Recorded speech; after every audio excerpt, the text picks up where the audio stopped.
Hi and welcome to section number 12। इस lesson में basically मैं आपको perform qualitative risk analysis process के टूल्स एंड टेक्निक्स के हवाले से बताऊंगा।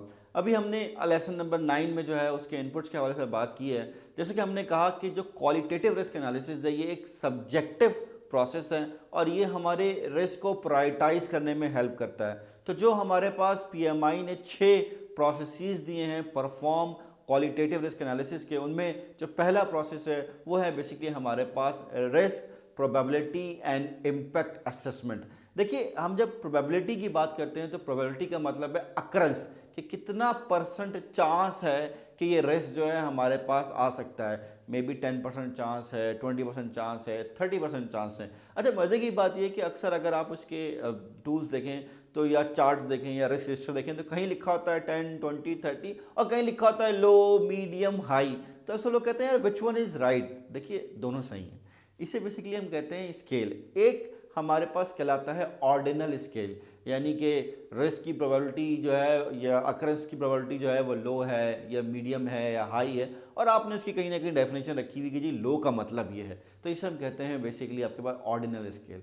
दूसरा जो स्केल है वो कहलाता है कार्डिनल स्केल, जिसमें हम कहते हैं भाई जो रिस्क है उसकी अक्रंस की जो प्रोबेबिलिटी है वो 10% है या 20% है या 30% है या 40% है। तो हमने कहा कि जी हमने रिस्क की जो असेसमेंट करनी है कि उसका चांस क्या है, कितने परसेंट चांस है कि वो आकर हो सकता है। दूसरा हम उसमें बात करते हैं उसके इम्पैक्ट की। इम्पैक्ट का मतलब है कि वो क्या वैल्यू जो है वो लेकर आएगा। अब वो जो वैल्यू है आप उसको स्केड्यूल में भी कॉस्ट कैलकुलेट कर सकते हैं, उसको आप कॉस्ट में भी कर सकते हैं, उसको आप क्वालिटी में भी कर सकते हैं, उसको आप परफॉर्मेंस में भी कर सकते हैं। तो बेसिकली इम्पैक्ट को भी आप कैलकुलेट करते हैं। अगेन, इम्पैक्ट भी आप ऑर्डिनल यानी कि लो, मीडियम, हाई में कर सकते हैं या कार्डिनल यानी कि आप 0, 1 जो भी आप इसमें करना चाहें कर सकते हैं। जैसे कि मैं अभी आपको जो है थोड़ी देर बाद एक डायग्राम दिखाऊंगा जिसमें हम जब पूरी ओवरऑल बात करेंगे तो उसमें हमने 0.1, 0.2, 0.4 यूज़ कर रहे हैं, विच बेसिकली शोज कि जी 0.1 का मतलब क्या है। वो ज़ाहिर है कहीं ना कहीं हमने, या स्पेशली हम कहते हैं जी रिस्क मैनेजमेंट प्लान में कहीं ना कहीं क्या हमने रिस्क मैनेजमेंट प्लान में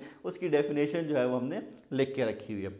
अगर हम दूसरे टूल की बात करें तो वो हमारे पास है प्रोबेबिलिटी इम्पैक्ट मैट्रिक्स। अक्सर लोग कहते हैं यार प्रोबेबिलिटी इम्पैक्ट असेसमेंट और प्रोबेबिलिटी इम्पैक्ट मैट्रिक्स फ़र्क क्या है। देखिए, जो मैट्रिक्स है ये बेसिकली हमें रिस्क की रेटिंग या रैंकिंग में हेल्प करता है। हम ये कहते हैं कि जनाब हमारे पास वही प्रोबेबिलिटी भी है, इम्पैक्ट भी है, लेकिन उससे जो भी रिस्क हमने आइडेंटिफाई किए हैं उसकी हम रेटिंग निकाल लेते हैं। और वो रेटिंग हमारे लिए हेल्पफुल होती है कि जितना हाई रेट होगा या रैंक होगा वो हमारे लिए कितना क्रिटिकल है। ठीक है, जैसे कि इस वक्त आप एक डायग्राम देख रहे हैं जिसमें हमने क्या किया हुआ है कि आपके पास प्रोबेबिलिटी है, इम्पैक्ट है और हमने आपको रिस्क डिफाइन किए। इनफैक्ट मैंने आपको पॉजिटिव रिस्क भी दिखाए हैं और नेगेटिव रिस्क भी दिखाए हैं, और आप इसमें देख सकते हैं कि जो मैंने हाईलाइट किए हैं रेड में ये हमारे लिए जो है वो हाई प्रायोरिटी के रिस्क हैं, और जो हमारे पास येलो हैं वो मीडियम के हैं, और ग्रीन का मतलब है यार ये तो हर रोज़ रिस्क आते ही रहते हैं और अब तो हम जिंदा हैं। जैसे कराची के हालात में हम जिंदा हैं,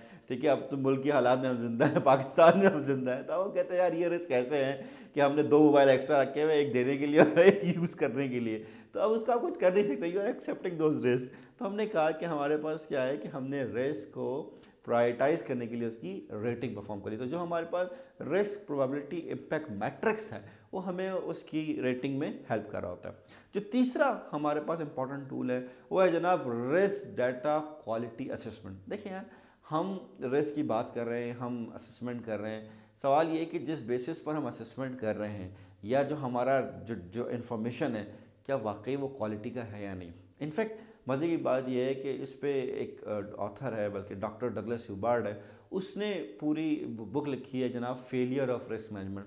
और वो कहते हैं कि हम अक्सर जो रिस्क मैनेजमेंट करते हैं, जो स्पेशली जो रिस्क के एक्सपर्ट्स रिस्क मैनेजमेंट करते हैं, वो रिस्क मैनेजमेंट खुद कैलिब्रेट ही नहीं है। लेट्स सपोज अगर मैं आपसे कहूँ कि यार इस वक्त मेरे हाथ में जो है वो बोले मेरे इस वक्त जो हाथ है अगर मैं इसको किसी मशीन पर रखूँ और कहूँगा जनाब इसका वज़न 10 किलो है, तो आप बोलेंगे साहब इसका वज़न 10 किलो तो हो ही नहीं सकता।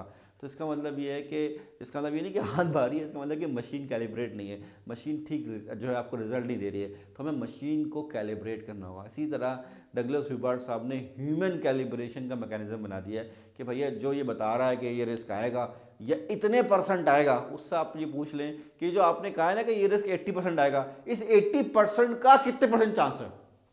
तो समझ रहे हैं, तो वो चैलेंज कर रहा है कि जनाब आप जो ये बता रहे हैं कि ये रिस्क आएगा और इसका इम्पैक्ट इतना इम्पैक्ट होगा, आप श्योर हैं या नहीं है। खैर वो एक लंबी डिबेट हो जाएगी हमारे इस टॉपिक से। But risk data quality assessment ये कि हम जो रिस्क की असेसमेंट कर रहे हैं उसकी अपनी क्वालिटी क्या है उसको ज़रा हम चेक कर लें और रीवेरीफाई कर लें। देन हमारे पास यहाँ पर जो हमारा चौथा इम्पॉर्टेंट जो कह लें कि टूल है वो है रिस्क कैटेगराइजेशन। मैं अभी इससे पहले भी 2 दफ़ा बता चुका हूँ कि कैटेगराइजेशन को जनरली हम 2 तरीक़ों से यूज़ करते हैं। या तो हम कहते हैं कि रिस्क के सोर्सेज क्या हैं, जिसके लिए हम classically risk breakdown structure use करते हैं कि जनाब हमारे पास फाइनेंशियल रिस्क हैं या टेक्निकल रिस्क हैं या एनवायरमेंटल रिस्क हैं या मैनेजमेंट रिस्क हैं या टीम रिस्क हैं या प्रोडक्ट रिस्क हैं। या हम दूसरा तरीका भी यूज़ कर सकते हैं कि जनाब जो बेसिकली बेस करता है कि हमारे पास किस एरिया के रिस्क आ सकते हैं by utilising the work breakdown structure. 2 और हमारे पास जो कहते हैं सोर्सेज हैं रिस्क कैटेगराइजेशन की, एक तो है हमारे पास कि प्रोजेक्ट की लाइफ साइकिल के फेजेस के हिसाब से भी आप देख सकते हैं कि किस फेज़ में कौन से रिस्क आते हैं। एंड फाइनली हम रूट कॉज बेसिस पर भी जो है वो अपने रिस्क की कैटेगराइजेशन परफॉर्म कर सकते हैं। फिर हमारे पास यहाँ पर जो आता है वो आता है जनाब 5th tool which is basically risk urgency assessment, कि जनाब की जो रिस्क है वो कितना अर्जेंट है। जैसे फर्ज करें मैंने आपसे कहा कि जनाब मेरे पास रिस्क है पेपॉल की इंटीग्रेशन, ये रिस्क है, हाई रिस्क है लेकिन अर्जेंट नहीं है। इसलिए अर्जेंट नहीं कि अभी मेरे लिए अर्जेंट ये है कि मेरी नॉइस वीडियो की रिकॉर्ड ना हो, मेरी वीडियो टाइम पे कंप्लीट हो जाए, मेरी वीडियो में आपके साथ इंटरेक्शन जो है वो ज़्यादा से ज़्यादा हो, तो वो मेरे लिए हाई रिस्क है और वो मेरी अर्जेंसी में जो है वो पहले आ रहा है, बाकी चीज़ें जो है वो बाद में आ रहा है। ज़रूरी नहीं है कि कोई रिस्क बहुत प्रायोरिटी का हो तो वो अर्जेंट भी हो सकता है कि लो प्रायोरिटी का रिस्क चूँकि वो पहले आ रहा है तो वो ज़्यादा अर्जेंट हो, बनस्बत हाई प्रायोरिटी रिस्क जो कि हमारे बाद में आ रहा है। फाइनली जो छठा यहाँ पर टूल है वो है एक्सपर्ट जजमेंट। जाहिर सी बात है हम किसी न किसी के साथ बैठ के, एक्सपर्ट्स के साथ बैठ के, सब्जेक्ट मैटर एक्सपर्ट्स के साथ बैठ के, टेक्निकल लोगों के साथ बैठ के, सीनियर प्रोफेशनल के साथ बैठ के, इंडस्ट्री एक्सपर्ट्स के साथ बैठ के डिस्कस करते हैं कि भाई ये जो रिस्क हैं इनकी प्रायोरिटी बता दें आप, या प्रायोरिटी समझा दें कि ये कब आ सकते हैं और किस प्रायोरिटी के साथ, किस इम्पैक्ट के साथ और किस प्रोबेबिलिटी के साथ हमें हिट कर सकते हैं। So that is all about the tools and technique of qualitative risk analysis. Next lesson में मैं आपसे बात करूंगा क्वालिटेटिव रिस्क एनालिसिस के आउटपुट्स पे। Thank you.